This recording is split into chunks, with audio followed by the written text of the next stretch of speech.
Today I'm going to show you how to switch the gauge cluster in a 2005 Ford F-150 from this blank thing with no tack to one that I got on eBay with a tack. It's out of an FX-4, same year. I heard a lot of people talking on the internet about being able to just swap them out or having a variety of problems and everything in between. And I found about half the problems, and you can put it in there, but your dome light doesn't work. At least for me, the dome light didn't work. Air conditioning was short cycle. It wouldn't tell you if you had the door open, and wouldn't chime when you had the keys in the door.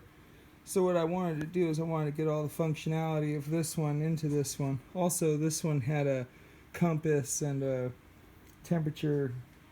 outside temperature reading that this one didn't support and my truck doesn't support. So what I did is I got a wiring schematic, and I realized that electrically these are both the exact same, at least down to the circuit level. So what we do is we copy the software from this one and we put it onto this one, and then you get your accurate mileage, and the whole thing works just like it's this cluster, except for it's not. One thing though, when I did do this software transfer, since this one doesn't have a tack, the tack quit working, which was funny because everything else about the cluster worked fine after I did the software update. After a little bit of digging around, I was able to figure out what bit it was that I needed to flip to make that tack start working, and I'll make sure to show you guys too. So the first thing you're going to need is one of these programmers here. This is what I used. I used an Xprog box. 5.55 is the version. To get this to talk to the chip that's on board, you have to plug it into external power, at least I did, and the USB to get it to read. And the processor on board your gauge cluster is an MC9S12H256. And you can look at the back of your cluster here, and if you locate this spot right here, there's a BDM connection point, and I drew a schematic here that kind of illustrates. Sorry, I'm not a very good drawer, but the same shape of the area there. This is background, ground, reset, and +5. These two pins aren't used for this particular example. And this next setup here, I'll show you how I got it hooked up, and we'll transfer some software. Okay, here it is all hooked up. I used the BDM interface. And I got the wires hooked up to the mentioned points in the back. Got your background, reset, ground, +5. And that's all you need to be able to read and write to the E-prong on this thing. So here, what you do, the load Xprog,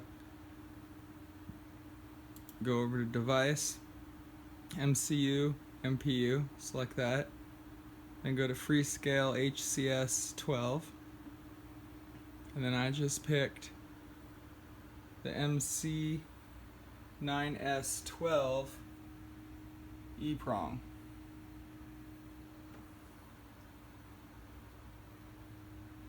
And by doing that, hit OK, hit New, and now you're ready to scan your chip. As I was saying earlier, I have to hook this up to external power. It's positive tip, 15 volts, 300 milliamps. And I got everything hooked up. Got hooked up to the computer. Let's go ahead and read the data on this console.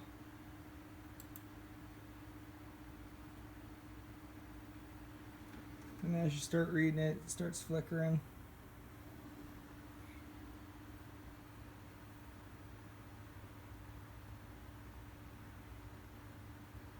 Alright, and there you go. You got the E-prong. So what you do is you get the data off of your old console and you go through it and you go down to this line right over here. At least this is what I had to do. And this is the data you want to copy onto the one you just bought. So you come down here, and since I've already done it, it'll already be done. But you come to line AFO, and you go all the way over here. In the second to last column of numbers, you want to change that to 00. If you do that, that'll make the tack work when you upload it into the FX-4 console. I use this Hexworks site I found online. Other people use it for other things. That was how I was able to figure out which one of these to change. I took both hex dumps from both. I did a hex dump on both of the gauge clusters, and I compared them. There's a lot of bits that are actually different, and what I did is just a bunch of trial and error going back and forth until I finally found that I only needed to change that one little red box there to 00, make the tack actually work and have all the same functionality as my old cluster. Now, by doing this, again, you get rid of the compass that doesn't work and the temperature thing that doesn't work, and the little LCD on the bottom of your cluster will operate just like it did with your tackless cluster. So now that we're all done getting the software off of this one, I went ahead and hooked this one up, the FX-4, and we're gonna I already pulled the software off it too and compared them. After comparing them, like I was talking about earlier, I was able to figure out what two numbers changed to make the tack work. So this software you see here, this hex dump is the hex dump out of my original tackless cluster. I went down the line AFO and changed the second to last 2 bits to 00 and saved it. Now we're going to write it. We're going to write it to the FX-4 console.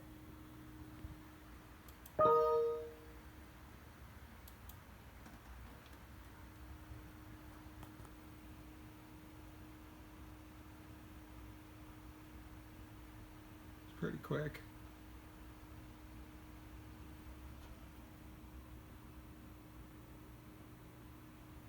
Alright, and the job's done. Let's go install it. Alright, I placed it in there.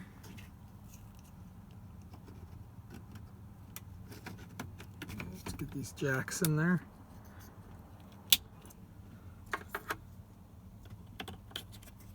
And after you do that, you'll see it light up.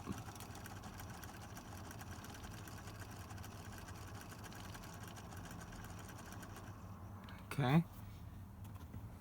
You wouldn't know this, but that's down to the half mile accurate.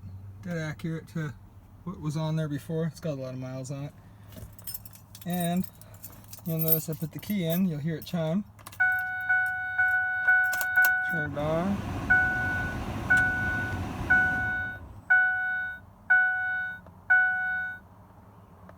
And it says door ajarred. I don't know if you can see that or not, because it is. That was one of the functions that didn't work. My dome light works. Tack works. Everything about it works. Doesn't have that. See, if I'd not programmed this, it would take my mileage, but it would also have on the top, it would have a nulled spot where the compass and temperature readout were supposed to be, but since we reprogrammed it, it looks like it did on the other console. Works perfect.